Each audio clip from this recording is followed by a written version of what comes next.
Good morning. আজকে বানাবো হচ্ছে গোলা রুটি। বেশি সময় নেই, তাড়াহুড়োর মধ্যে এই রান্নাটা আমার খুব সহজ লাগে, তাই এটা আজকে করবো ব্রেকফাস্টে। এর জন্য গাজর, আলু, পেঁয়াজ, টমেটো সব কেটে নিয়েছি। এখানে ময়দা নিয়ে নিয়েছি, নুনটা দিয়ে দেব,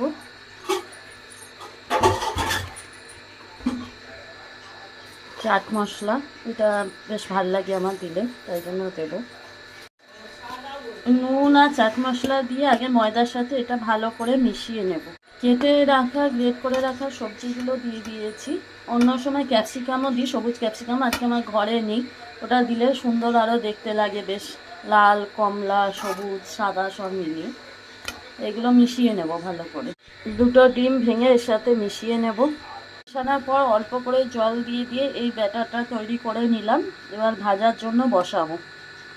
ফ্রাইং প্যান বসিয়ে তেল দিয়ে দিয়েছি অল্প করে। এবার একটা ছোট ডাবু হাতা নিয়ে এইভাবে এটা দেব, দিয়ে ছড়িয়ে দেব। এইভাবে আস্তে আস্তে পাতলা করে দেবো এটাকে, দিয়ে আরেকটু নেব,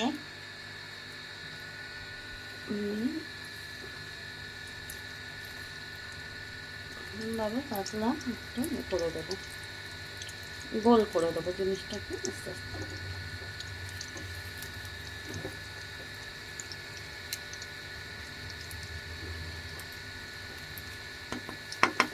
তোমরা যতটা চাও বড় করতে পারো, আবার ছোটও করতে পারো, সেটা তোমাদের ইচ্ছে।